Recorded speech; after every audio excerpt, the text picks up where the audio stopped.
자, 우리 같이 한번 봉독할까요? 누가복음 6장 17절부터 19절 말씀 같이 함께 봉독합니다. 시작. 예수께서 그들과 함께 내려오사 평지에 서시니 그 제자의 많은 무리와 예수의 말씀도 듣고 병고침을 받으려고 유대 사방과 예루살렘과 두로와 시돈의 해안으로부터 온 많은 백성도 있더라. 더러운 귀신에게 고난받는 자들도 고침을 받은지라. 온 무리가 예수를 만지려고 힘쓰니 이는 능력이 예수께로부터 나와서 모든 사람을 낫게 함이로라. 아멘. 네, 오늘 이 밤에 예수님을 만지심으로 병이 낫는 밤이 되기를 주님의 이름으로 축복합니다. 뒤에서 저도 예배하는데 찬양이 너무 은혜스럽고 또 여러분들의 모습 보는데 참 하나님이 우리 등대교회 성도들을 오늘 나온 여러분들을 참 기뻐하시는구나, 제 안에 그런 마음이 너무 많이 들더라고요.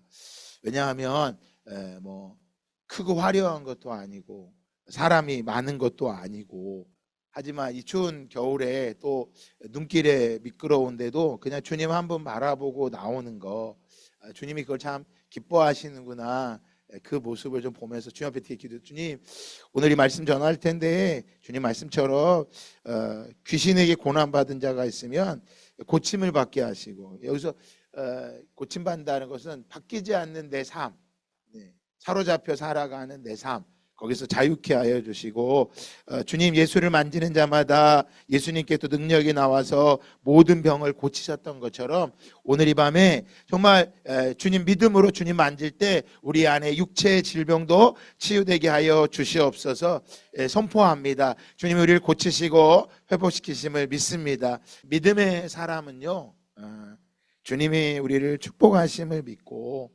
주님으로 만족하며 살아가는 것이 믿음의 삶인 것입니다. 그래서 이 믿음의 삶이 되면 우리는 예수 그리스도를 닮는 삶이 되는 거죠. 그래서 그 예수 그리스도를 닮은 것을 베드로 후서 1장에 보면 신성한 성품에 참여하는 자다라고 말하고 있어요. 신성한 성품. 원래는 정욕 때문에 썩어질 것들, 썩어져야 될 우리들의 모습인데 이제는 정욕에 의해서 썩어지는 인간이 아니라 신성한 성품에 참여하는 은혜가 있기를 예수 그리스도의 이름으로 축복합니다. 그래서 우리는 오늘이 우리에게 기회인 거예요. 오늘 새벽에도 전도서 말씀을 전하는데 전도서 9장 4절에 보면 이렇게 말씀합니다. 아주 중요한 말씀이에요. 전도서 9장 4절에 모든 산자들 중에 들어있는 자에게는 누구나 소망이 있음은 산개가 죽은 사자보다 낫기 때문이다 라고 말해요. 잘 보면 이해가 안 갈 거예요. 모든 산자들 중에 들어있는 자들에게는 누구나 소망이 있음은 산개가 죽은 사자보다 더 낫기 때문이다. 당시 유대에는 개를 가장 이렇게 천하게 봤어요. 개를. 지금 우리나라가 지금 개를 너무 사랑하고 있죠. 애완견을. 하나님하고 반대되는 삶이에요, 사실은. 하나님 별로 기뻐하시는 거 아니에요, 그거. 예수님께 찾아와서 이방 여인이, 가나안 여인 찾아와서 예수님께 주인의 상에서 떨어지는 부스러기를 개도 먹습니다라고 할 때 집에서 기른 애완견처럼 자기를 여기는 거예요. 여기 보면 소망이 있으면 산개가 죽은 사자보다 낫기 때문이다라고 말하거든요. 죽은 사자. 당시 사자는 용맹하잖아요. 최고란 말이에요. 최고예요. 그런데 개가 낫다 그래요. 5절엔 이렇게 말해요. 자, 같이 한번 읽어볼까요? 시작. 산자들은 죽은 줄을 알되 죽은 자들은 아무것도 모르며 그들이 다시는 상을 받지 못하는 것은 그들의 이름이 잊어버린 바 됨이니라. 네. 산 개가 죽은 사자보다 나은 것은요, 살아있는 자들은 죽을 날을 알고 있어요. 그래서 죽은 자들은 아무것도 모르지만 살아있는 자들은 자기가 죽을 날을 알아요. 자, 히브리서 9장 27절에 한번 죽는 것은 사람에게 정해진 것이요 그 후에는 심판이 있으리니. 네. 이 말씀을 풀어놓은 말씀이에요. 한번 죽는 건 사람에게 정해진 것이라는 거예요. 그 이후에는 심판이 있으리니. 네, 여러분 이 말씀이 바로 그 히브리서 9장 27절의 말씀을 설명하고 있는 거예요. 뭘까요? 살아 있으면 아직 심판받지 않을 기회가 있는 거예요. 근데 죽은 사자는 뭐예요? 이미 끝난 거야. 뭘 받게 되는 거예요? 심판을 받게 때문에 끝난 인생이라는 거예요. 그래서 산 개가 죽은 사자보다 더 낫다라고 말하는 거예요. 그럼 여기서 죽은 사자는 어떨까요? 지금 영혼이 죽어 있는 사람은 소망이 없는 거예요. 이미 뭐 받은 거예요? 심판을 받은 사람인 거예요. 그래서 내가 예수가 내 안에 소망이 있으면 지금 내게 기회가 있는 걸 믿으시기 바라요. 여러분들 모두에게 오늘도 하나님께서 기회를 주셨음을 믿고 믿음으로 사셔야 돼요. 그 기회를 놓쳐버리면 다시는 뭐가 없는 거예요? 소망이 없는 거예요. 그래서 하나님의 나라를 예수님께서는 말씀하시죠. 하나님의 나라를 내가 무엇으로 비유할까? 여러분 하나님의 나라가 뭐와 같다 그래요? 여러분 하나님의 나라가 어떤 거라고 생각해요? 우리 지난 주일에 말씀을 전한 걸 기억해 보면 부자는 하나님의 나라를 이 땅에 다 소유하고 산 사람 같아요. 그런데 그는 죽어서 지금 뭐 하고 있어요? 지옥에서 지금도 고통당하고 있는 거예요. 나는 가끔 말씀을 보다 지옥 간 그 말씀을 보면 예수님께서 2000년 전에 이걸 말씀하신 거잖아요. 지금도 2000년 동안 그 부자는 뭐 당하고 있는 거야? 고통당하고 있는 거예요. 그리고 앞으로도 영원히 고통당해야 돼. 그래서 산 개가 소망이 있는 거예요.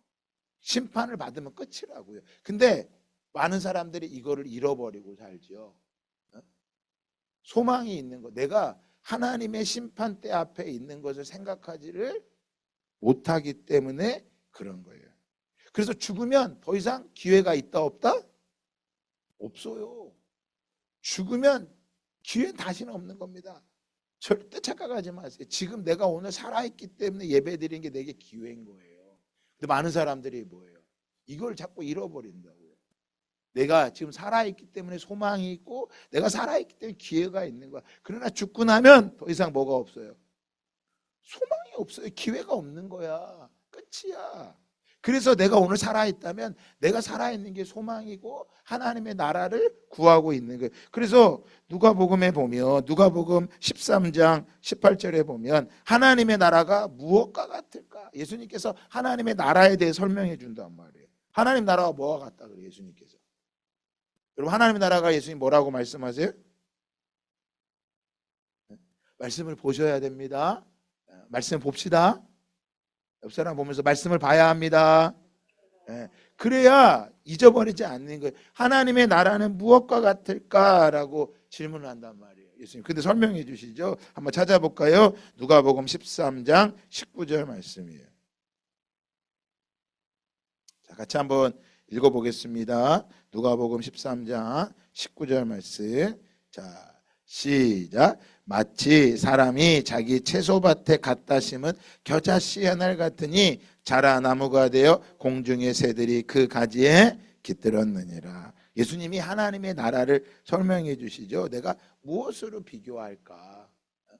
하나님의 나라는 무엇과 같을까? 그러니까 예수님이 이 땅에 하나님의 나라를 보여주고 계시는 거예요. 이걸 뭐라 그러느냐? 따라합시다. 일반 계시.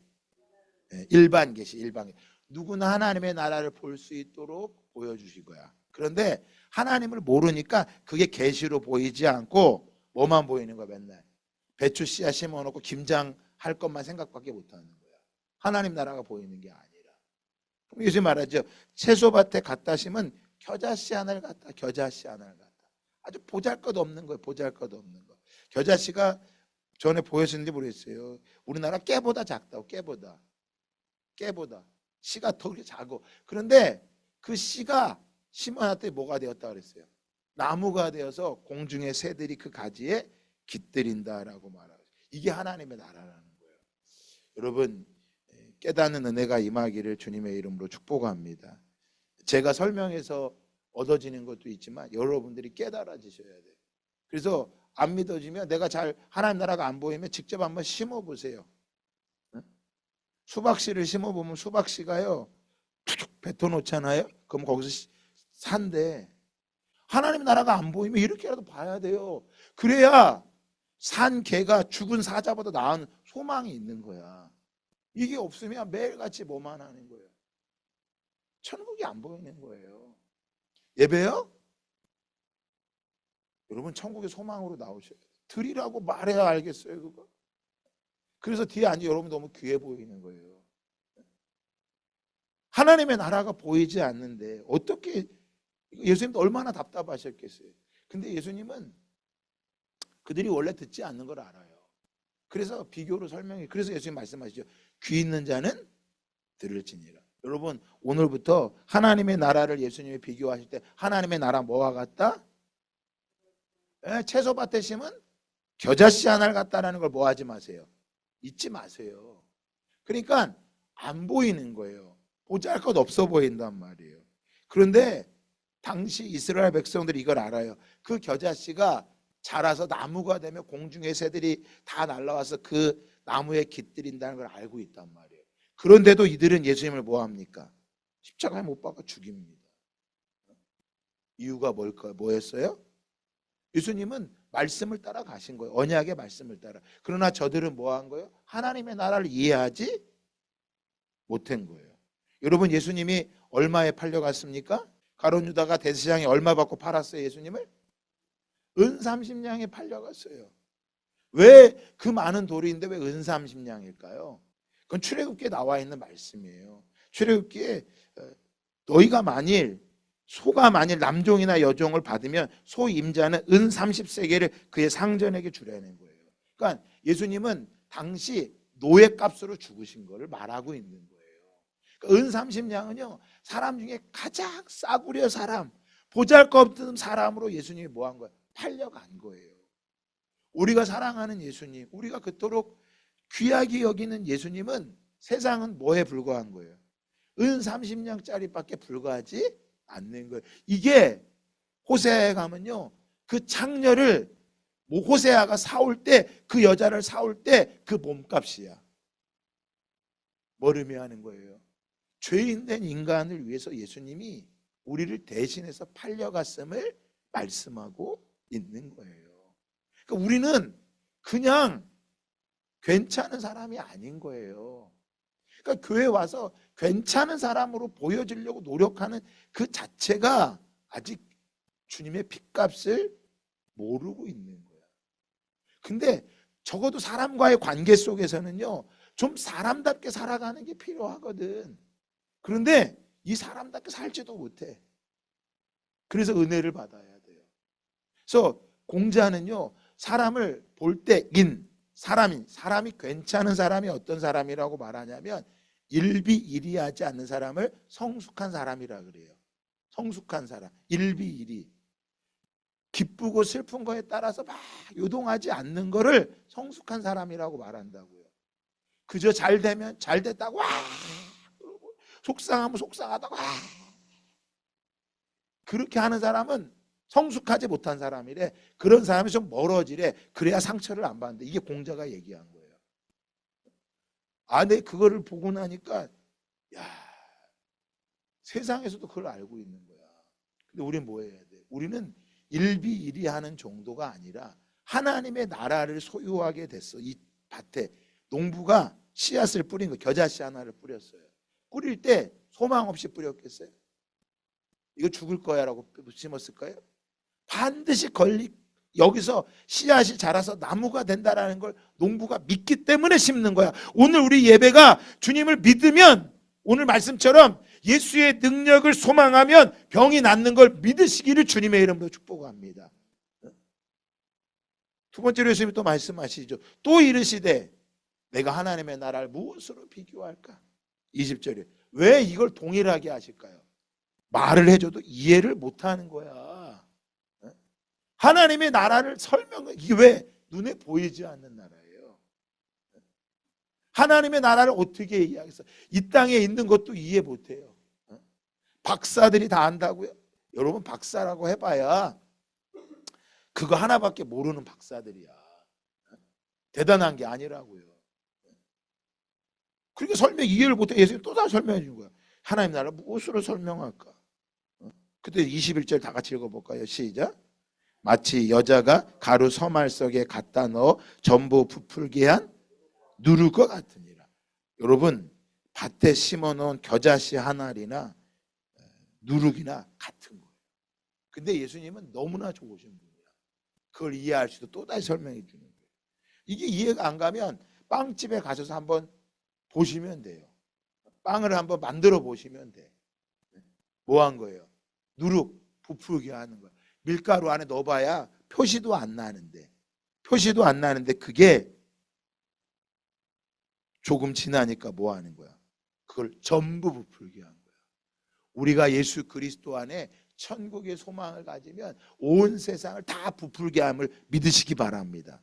그러니까 일비일이하면 안 돼요. 예배를 드릴 때도 뭐 해야 돼? 오늘은 예배를 가고 싶으니까 가고 가기 싫으니까 안 가고. 아닙니다. 더더욱 주님을 사모하며 나와야죠. 하나님의 나라를 구하는 거죠. 목사인 저도 마찬가지입니다. 뭐에 따라서요? 성도들이 모이는 거에 따라 예배하고 예배드리지 못하면 아직도 뭐 하는 거예요? 일비일이하는, 세상으로 말하면 성숙하지 못한 사람인 거야. 그래서 예수님 막 고난이 와도 우리가 뭐 하는 거예요? 거기에 고난의 종이 되지 않는 거예요. 그러면서 예수님이 자 다시 한번 말씀해, 이 천국을 말씀해 주시면서 우리 예수님은 너무나 좋으세요. 특별히 누가는요 너무나 쉽게 우리에게 이야기해 줘. 자 23절 읽어볼까요? 시작. 어떤 사람이 여짜오되 주여 구원을 받을 자가 적으니까. 자 구원받을 자가 뭐 하대요? 많대요, 적대요? 누가 얘기한 거예요? 예수님이 얘기한 거예요? 사람들이 얘기한 거야? 사람들이 얘기한 거예요. 예수님이 얘기한, 사람들이 얘기한 거예요. 주여 구원받을 자가 적으니까. 왜요? 당시에 유대교 안에 율법을 지키지 못하면 너무나 힘든 거야. 그걸 질문한 거예요. 그때 예수님이 너무나 쉽게 명확하게 이야기해 주시죠. 자 읽어볼까요? 24절 시작. 좁은 문으로 들어가기를 힘쓰라. 내가 너희에게 이르노니 들어가기를 구하여도 못하는 자가 많으리라. 자 뭐래요? 좁은 문으로 들어가기를 힘써라. 야 내가 너희에게 다시 말해주는데 들어가기를 구하여도 뭐하는 자가 많으리라. 못하는 자. 니네 힘으로는 못 들어감을 말씀하고 있는 거야. 그러니까 우리의 어떤 열심으로 천국에 갈 수 있는 게 아니라는 거예요. 들어가긴 힘써도 니네 못 들어가. 오직 누구의 힘으로만 되는 거야? 하나님의 힘으로만. 힘으로도 능으로 되지 아니하고 오직 여호와의 말씀으로 되느니라. 오늘 여러분, 저와 여러분 모두 다 이 좁은 문으로 들어가기를 힘쓰시기를 주님의 이름으로 축복합니다. 이 좁은 문으로 들어가기를. 이 좁은 문을 들어가는 것이 뭐 하는 거예요? 천국의 소망 가운데 살아가는 거야. 자, 그럼 다시 한번 우리 누가복음으로 돌아와 볼까요? 누가복음, 우리 말씀 봤던 누가복음 6장으로 돌아와 볼까요? 자, 예수님께서 자 오늘 여러분 이 누가복음 6장은요 마태복음하고 거의 비슷한데 조금 달라요. 누가복음에서는 예수님이 제자들을 세우고 난 다음에 예수님이 많은 사람들에게 지금 능력을 행하고 계시는 거예요. 근데 마태복음에는 제자들을 세우기 전에 능력을 행하셨어요. 그러면 오늘 우리가 좀 주목할 것은 이 본문은 그냥 제가 읽은 거고 진짜는 그 다음 거예요. 자, 예수님께서 뭐 하십니까? 평지에 서서 많은 사람들에게 하나님의 나라를 전하셨지요. 그리고 그들이 다가오는 그들에게 귀신으로 인해 고난받는 자들을 고쳐주시고, 그러니까 그 예수님이 소문이 난 거야. 능력이 있다라는 거. 오늘도 우리 교회 안에 병이 낫는 능력이 임하고, 병자, 암 환자가 낫고, 막 다리가 아픈 사람이 낫고, 막 몸이 아픈 사람이 낫는 게 막 소문이 나면 어떻게 될까요? 오지 말라고 해도 막 올 거예요. 넘쳐날 거예요. 와서 뭐 할까요? 목사님 뭐 해달라고요? 기도 좀 해달라고. 근데 여러분 보세요. 자, 여기서 만약에 병이 낫는 걸로 끝났다면 우린 반드시 병이 나아야 돼. 근데 예수님께서는 그 다음에 우리에게 이야기해 주세요. 자, 병이 낫고 많은 사람들을 고치신 이후에 그들에게 하나님의 나라를 전해주는데 20절 같이 한번 읽어볼까요? 시작.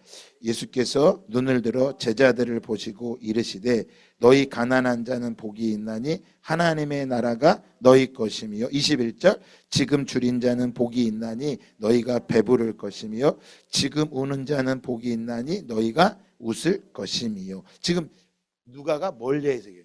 마태복음에 나오는 산상수훈의 팔복을 얘기해 주는데 팔복 중에서 가장 핵심인 세 가지를 딱 요약해서 이야기를 해주고 있는 거예요. 눈을 들어 제자들을 보시고 말씀해 주세요.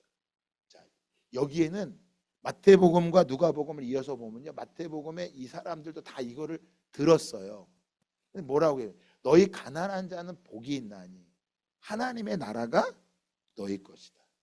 여러분, 가난하면 성경이 뭐라고 말하고 있어요?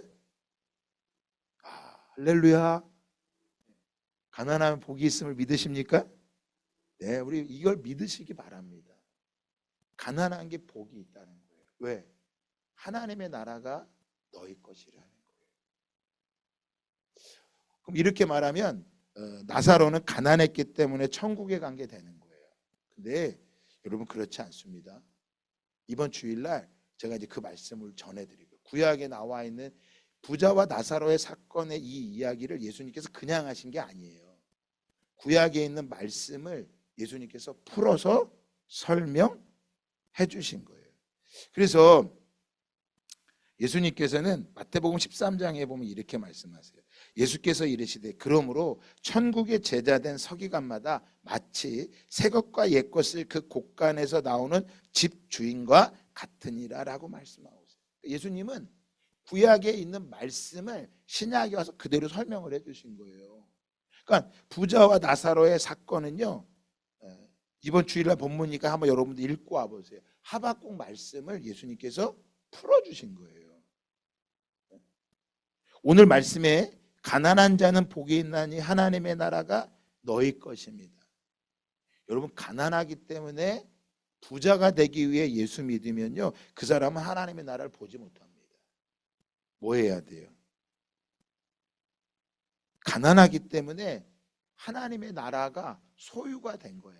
오늘 예수님께 수많은 사람들이 병고침을 받으러 나왔습니다. 여러분, 돈이 많으면 예수님을 찾아가는 게 아니라 누구를 찾아갈까요? 의사를 찾아갈 거예요. 그런데 오늘 여기 있는 사람들은 뭐 한 거예요? 돈이 없는 가난한 사람이에요. 떡 5개와 물고기 2마리로 5,000명을 먹였을 때 예수님께 다가왔던 수많은 사람들, 예수님께서 제자들에게 말씀하시죠. 야, 너희들이 좀 먹을 걸 줘라. 그랬더니 제자들이 예수님 300데나리온 가지고도 못 먹입니다. 너희가 가진 게 또 뭐가 있느냐?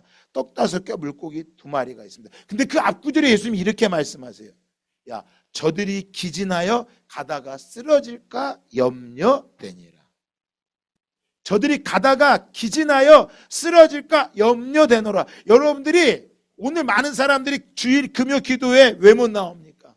나 기진해서 쓰러질 것 같으니까 예배 못 드리겠다는 거야. 나 집에 가 쉬어야 된다는 거야.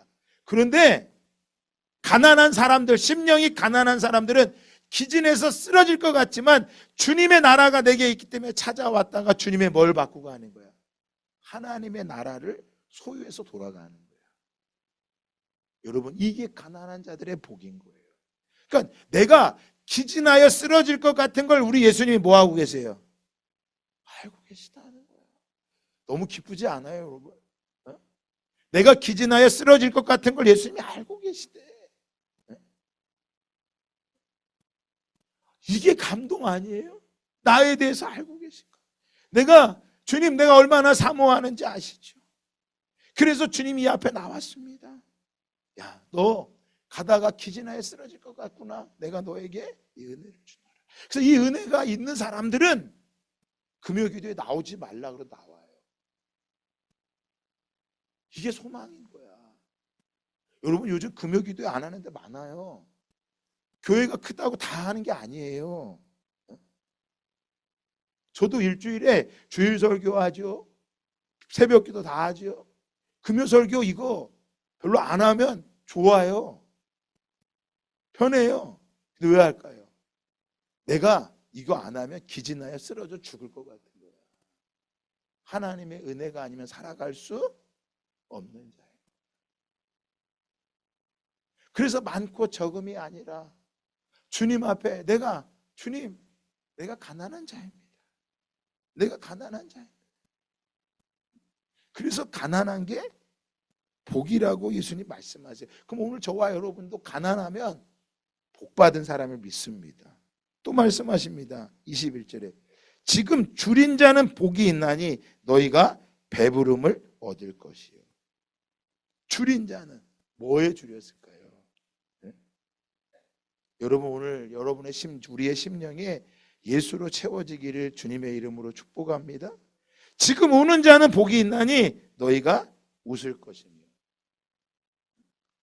모든 산자들에게 들어있는 자에게 소망이 있은즉 산개가 죽은 사자보다 낫기 때문이다. 예수를 모르고 죽은 사자처럼 모든 걸 소유한 자보다 소망이 있는 산개가 더 낫다라고 말하는 거예요.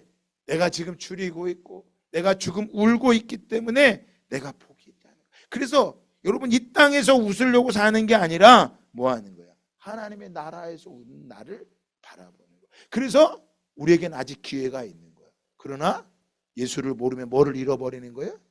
그 기회가 없어져요. 18년 동안이나 18해 동안 사탄에게 매여 있던 그 여인을 예수님께서 안식일에 고쳐주셨습니다. 그걸 보고 바리새인들과 서기관들이 난리가 났습니다. 안식일에 저가 하지 말아야 될 짓을 했다고. 예수님이 그들에게 말하지요. 야, 18해 동안 사탄에게 매임받은 이 아브라함의 딸을 안식일에 매임해서 푸는 것이 합당하지 아니하겠느냐. 여러분, 우리가 믿는 예수님은 종교의 예수님이 아닙니다. 어떤 행위를 말하는 게 아니라는 거예요. 우리 예수님께서 원하시는 것은 긍휼이지 제사가 아니라고 분명히 말씀하셨습니다. 그래서 오늘도 저와 여러분이 이 자리에 있지만 우리 마음 안에 예수의 긍휼을 받기를 사모함이 없다면 오늘 이 가난하고 줄이고 우는 자가 복이 있다라고 하는 것을 내 마음에 확신하지 못하고 이게 내 결론이 되지 못한다면 우리는 제사는 드릴지 몰라도 아버지의 마음은 알지 못하는 것입니다. 자, 히브리서 4장 16절 한번 찾아볼까요? 히브리서 4장 16절 시작. 그러므로 우리는 긍휼하심을 받고 때를 따라 돕는 은혜를 얻기 위하여 은혜의 보좌 앞에 담대히 나아갈 것이니라. 우리는 긍휼하심을 받고 때를 따라 돕는 은혜를 얻기 위해서 은혜의 보좌 앞에 담대히 나아갈 겁니다. 여러분, 여러분이 오늘 이 자리에 있는 이 은혜의 보좌 앞에 제가 서 있는 저도 이 자리 여러분도 그 은혜 앞에 보좌 앞에 나가는 것은 무엇 때문인 거예요? 하나님의 긍휼하심이 있기 때문입니다. 하나님의 은혜를 나를 도우시는 그 은혜를 받기 위해 오늘 이 자리에 나오는 거예요. 여러분 왜 가난한 게 복이 있다고 말하고 줄인 자가 복이 있다고 말하고 우는 자가 복이 있다고 말하는 거예요? 이들이 하나님의 나라를 바라보고 소유하기를 소망하기 때문에 하나님의 긍휼하심이 아니면 이 자리에 나올 수 없는 거예요. 하나님의 그 긍휼하심. 그래서 예수님께서는 우리에게 말씀하고 계세요. 조금 뒤로 넘어가 보면 우리 누가복음 6장 다시 한번 볼까요? 36절 같이 한번 읽어볼까요? 시작. 너희 아버지의 자비로우심 같이 너희도 자비로운 자가 되라. 여러분, 우리 아버지가 자비로우심처럼 너희가 하나님의 자녀라면 너희가 아버지라고 부르면 너희도 뭐한 자가 되어야 된다고 말합니까? 자비로운 자가 되라고. 이 마태복음에는요 오늘 이 말씀을 이렇게 말해요. 아버지가 온전하신 같이 너희도 온전해져야 된다고 말하고 있어요. 근데 누가복음에서는 더 구체적으로 설명해줘요. 그럼 온전함이 어떤 거냐? 그게 자비롭다고 말하는 거예요. 여러분, 자비가 무엇일까요? 자비라는 것은요, 남을 사랑하고 가엾게 여기는 것을 자비라고 말해요. 그 다른 사람에게 자비를 베푼다라는 것은 그 사람을 사랑하고 가엾게 여기는 거예요. 그럼 누가 자비롭게 여길 수 있을까요? 자비를 받아본 사람이 자비를 베푸는 거예요. 아버지의 사랑을 받아본 사람이 사랑할 수 있는 거예요. 여러분들이, 많은 사람들이, 심리학자들이, 상담가들이 물어봐요. 살면서 누구한테 상처를 많이 받았습니까? 대부분 물어보면 어디서 상처를 많이 받았다고 말할까요? 네, 가족에게 상처를 가장 많이 받았다고 말해요. 가족에게. 아니, 가까운데 왜 가족에게 상처를 받았을까요? 네? 가까우니까 자비를 못 베푸는 거예요. 가까우니까 함부로 한단 말이에요. 부모님에게도 함부로 하고, 부모들도 자녀들에게 어떻게 해요? 함부로 한다. 다른 자식한테 그렇게 못해. 그런데 내 자식한테는 당연히 알 거라는 거. 함부로 하는 거예요. 자식들도 뭐예요? 부모에게 뭐 합니까? 함부로 합니다. 그래서 가족들이 문제가 많이 일어나요. 형제들 간에도 뭐예요? 함부로 합니다. 그래서 어떤 상담가가 이야기해 주더라고요. 집에 난리가 난 거야. 상담가를 찾아온 거야. 집에 가족들이 찾아왔어. 근데 그 정신 상담가한테 엄마가 그러더래요. 그 작은 아들 보고, 얘야, 너만 가만히 있으면 우리 가족 다 편한데 왜 네가 난리냐, 이런 거예요. 너만 저 여자랑 결혼 안 하면 우리 집이 다 편할 거야. 왜 네가 결혼한다고 하느냐. 너 있으라는 거야. 여러분, 이게 말이 돼요? 쉬운 게 아니야. 너만 희생하면 우리 가족이 편해질 거라는 거야. 엄마만 희생하면 우리 집이 다 편해질 거라는 거야. 그게 희생이 돼요? 그게 안 되니까 어느 날 폭발해버린 거야. 그래서 자녀한테 상처 주고, 자녀도 마찬가지야. 야, 네가 가만히 있어 우리 집이 편해질 거야. 여기 그런 사람들 많이 있어요. 우리 등등이 많아요. 특별히 큰아들, 큰딸, 이거 굉장히 많아요. 나 하나만 희생하면 우리 집이 괜찮아질 거라는 거야. 근데 세월이 가잖아요. 그게 어떤 마음이 들어요? 억울하고 분한 마음이 들어. 그래서 큰아들이기 때문에, 큰딸이기 때문에 하는 게 아니라, 오늘 말씀처럼 너희 아버지의 자비로우신 것 같이 너희도 자비로운 자가 되라. 부모들이요, 자녀들한테 나중에 억울한 마음, 자녀들도 부모들이 억울한 마음. 아까 히브리서 말씀을 읽은 것처럼 우리가 긍휼하심을 받고 때를 따라 돕는 은혜를 위해서 그 보좌 앞에 날마다 나아가야지만 이 자비가 어떤 건지를 알게 되는 거예요. 그래서 남을 사랑하고 가엾게 여기는 것은 누구부터요? 가족을 불쌍히 여기세요. 그게 안 되면요, 오늘 이 밤에 기도해 보세요. 남편이 불쌍하게 여겨지지 않고 가엾게 여겨지지 않으면 기도해 보세요. 부모님이 불쌍하게 안 보이고 가엾게 안 보이면 기도해 보세요. 그죠? 부모님이기 때문에 당연히 해야 되는 거, 그거 아니에요. 자녀니까 마땅히 해야 되는 거, 그런 거 아니에요. 그 자비라는 것은요, 필요한 비용을 자기가 부담하는 걸 자비라고 말하는 거야. 그 필요한 부담을 내가 부담한 거야. 내가 다 부담한 거야.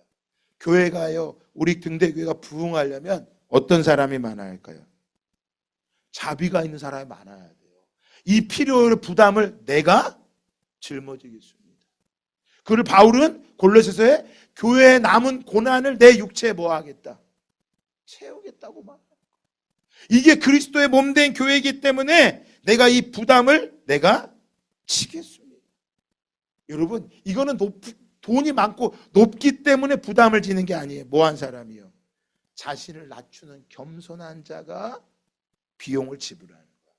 그 예수님이 아까 말씀드렸죠. 은 30냥에 팔림 받는 것은 하나님이 직접 우리가 져야 될 비용의 부담을 그분이 뭐 하신 거야? 감당하신 거야.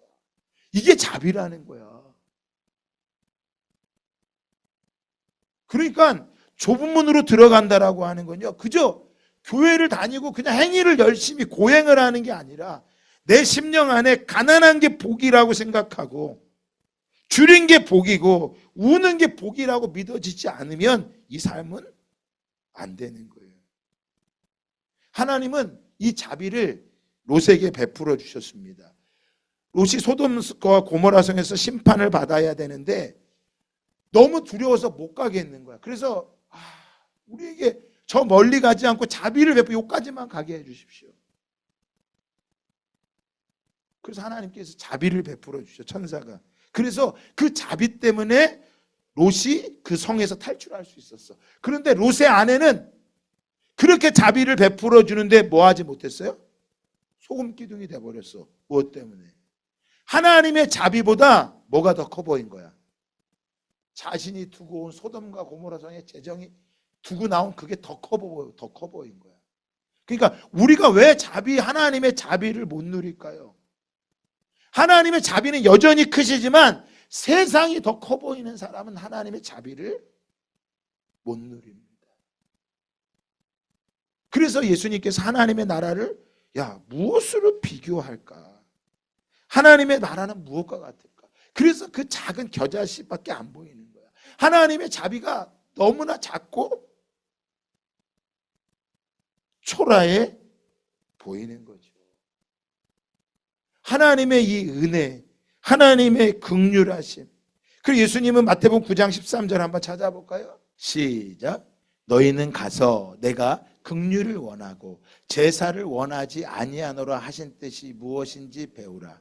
나는 의인을 부르러 온 것이 아니요 죄인을 부르러 왔노라 하시니라. 다시 한번 읽어볼까요? 자, 다시 한번 읽어봅시다. 시작. 너희는 가서 내가 긍휼을 원하고 제사를 원하지 아니하노라 하신 뜻이 무엇인지 배우라. 나는 의인을 부르러 온 것이 아니요 죄인을 부르러 왔노라 하시니라. 여러분, 이 말씀은요 사무엘상에 기록된 말씀을 예수님이 다시 한번 풀어주신 거예요. 사울 왕이 뭐 했어요? 아말렉을 멸한 다음에 하나님이 하나도 남기지 말고 다 멸하라 그랬는데 좋은 거 남겨뒀죠. 그때 사무엘 선지자가 말하죠. 왕이시여, 이 양의 소리는, 소의 소리는 다 누구의 소입니까? 그때 말하죠. 이 소는요 우리가 좋은 걸 남겨두어서 하나님께 제사를 드리려고 합니다. 그랬더니 사무엘 선지자가 말하죠. 왕이시여, 당신이 큰 실수를 했습니다. 큰 실수를 했습니다. 하나님께서 제사를 원하시는 줄 아십니까? 순종을 원하시는 것입니다. 그래서 뭐래요? 순종이 제사보다 나으니라. 순종하지 않은 것은 점치는 죄와 같다고 예수님 말씀, 사무엘 선지자가 말한 거예요. 오늘 그 말씀을 예수님이 그대로 말씀하신 거예요. 내가 긍휼을 원하지 제사를 원하는 게 아니야. 내가 자비를 원하는 거지 제사를 원하는 게 아니야. 나는 의인을, 괜찮은 사람을 부르러 온 것이 아니라 죄인, 나의 자비를 받고 내 자비를, 내 긍휼을 다른 사람에게 뭐 할 수 있는 사람, 베풀 수 있는 사람, 나는 그들을 부르러 왔노라. 그러니까 우리는 주님의 부름을 받을 때부터 어떤 부름을 받은 자예요? 긍휼을 베풀기 위해 부름받은 자야. 우리는 자비를 베풀기 위해 부름을 받은 자야. 내가 다른 사람에게 긍휼과 자비를 받기 위해서 부름받은 자가 아니라 우리는 예수님의 말씀처럼 다른 사람을 긍휼과 자비로 베풀기 위해 부름받은 사람. 그래서 이거를 깨달을 때 뭐 하지 않는 거야? 우리 마음 안에 억울한 마음이 사라지는 거야. 그래서 우리 안에서 뭐예요? 상처라는 단어가 사라져. 이 비밀을 모르면 끊임없이 뭐 하게 된 거예요? 상처받은 거야. 가장 많이 받는 상처 어디요? 집에서. 그래서 집에서 말하세요. 나는 우리 집에 의인을 부르러 온 것이 아니라 죄인을 부르러 왔다. 내가 교회에 의인을 부르러 온 것이 아니라 죄인을 부르러 왔다.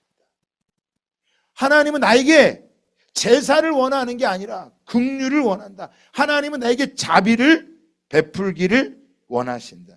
그래서 우리 주님이 걸어가셨던 그것처럼 나도 주님이 너희 아버지가 자비로운 것처럼 너희도 뭐 하는 자가 되라? 자비로운 자가 되라. 여러분 이 말씀이 얼마나 중요하냐면 자, 마태복음 5장 7절 한번 더 찾아보겠습니다. 시작.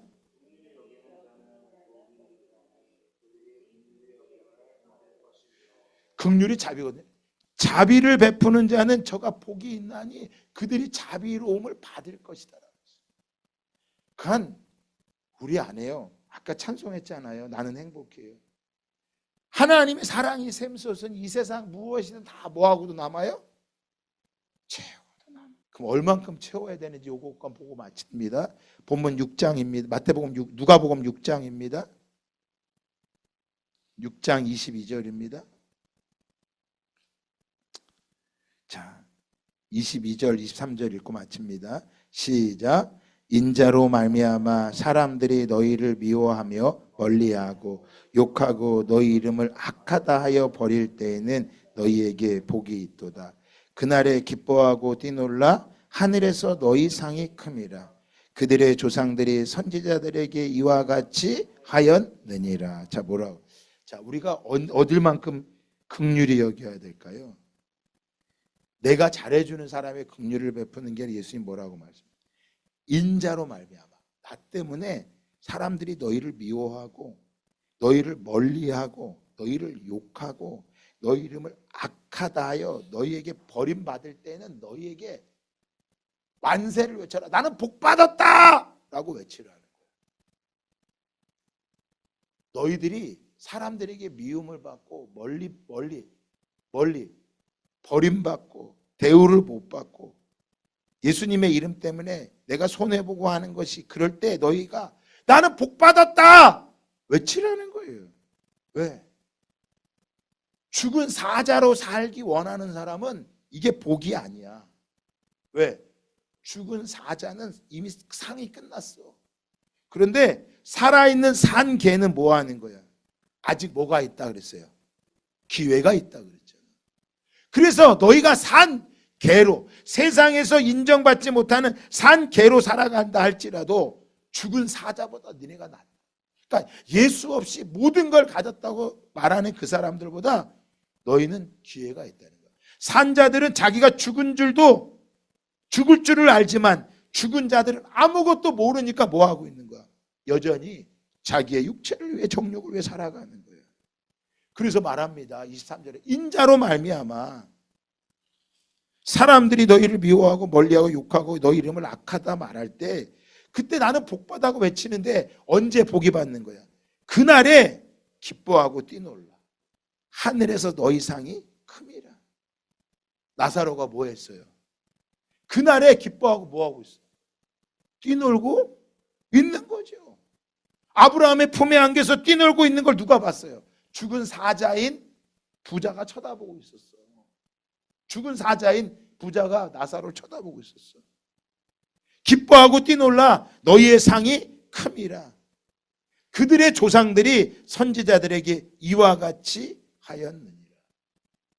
여러분, 이전에 종교인으로 살아가는 어리석은 자가 아니라 오늘 우리에게 하나님의 나라를 가르쳐주고 계시니 그 부름을 따라 한 걸음 한 걸음 걸어가 기뻐하시는 그날에 기뻐하고 뛰노는 은혜가 있기를 주님의 이름으로 축복합니다.